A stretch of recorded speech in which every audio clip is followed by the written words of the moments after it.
Como eu já te contei, Liu, o Japão teve Sato e Ogimura como grandes nomes do tênis de mesa na década de 1950.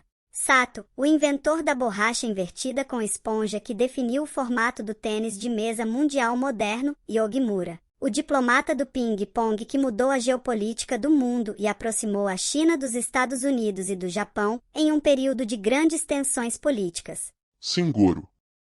Que histórias incríveis! Exatamente.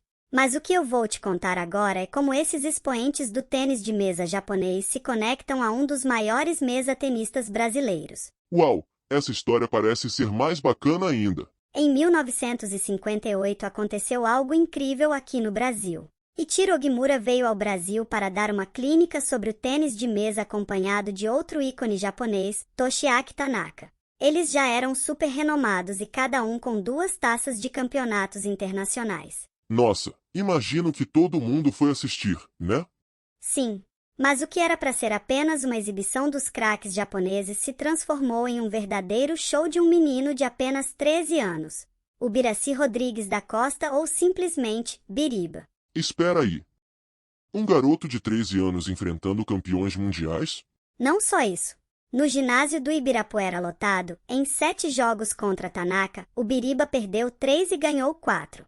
E ele conseguiu ganhar uma partida do Ogimura. A vitória foi tão impressionante que até o então prefeito de São Paulo, Adhemar de Barros, e o treinador da seleção brasileira de futebol, Oswaldo Brandão, foram assistir. Nossa, o garoto deve ter virado celebridade. Sim.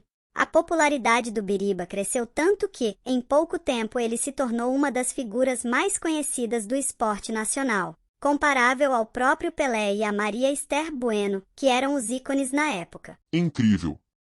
Um garoto de 13 anos batendo 2 campeões mundiais. Isso é coisa de herói de anime, Goro. Isso mesmo. A habilidade e a frieza de Biriba na mesa eram impressionantes. Ele conseguiu vitórias incríveis em uma época em que os japoneses eram dominantes no esporte. Mesmo tão jovem, ele mostrou que tinha talento para competir em alto nível. E ele fez isso com a borracha normal? Sem truques de mágica? Exatamente. A história de Biriba é inspiradora porque mostra como a dedicação e o talento podem levar alguém tão longe. Ele não só venceu grandes jogadores japoneses, mas também ajudou a popularizar o tênis de mesa no Brasil. Assim como Sato e Ogimura abriram portas para novos jogadores no Japão, Biriba fez o mesmo no Brasil, mostrando que o país também tinha potencial para brilhar no cenário internacional. E como ele influenciou a nova geração dos mesa-tenistas brasileiros? Depois dele, surgiram outros grandes nomes no esporte. Você já ouviu falar do Cláudio Cano, Hugo Oyama e Hugo Calderano? Claro! São meus ídolos. Cláudio Cano foi um dos maiores nomes do tênis de mesa brasileiro nas décadas de 1980 e 1990. Ele conquistou inúmeras medalhas em Jogos Pan-Americanos e foi um verdadeiro ícone do esporte no país, com seu estilo vibrante e carismático. Ah, então ele era tipo o Biriba 2.0 com mais medalhas. Exatamente. Depois dele, Hugo Oyama tomou a liderança. Ele é o recordista de medalhas de ouro em Jogos Pan-Americanos, com 10 títulos, além de ter participado de várias Olimpíadas. 10 ouros? Uau! Ele deve ter uma estante especial na sala dele para todas essas medalhas.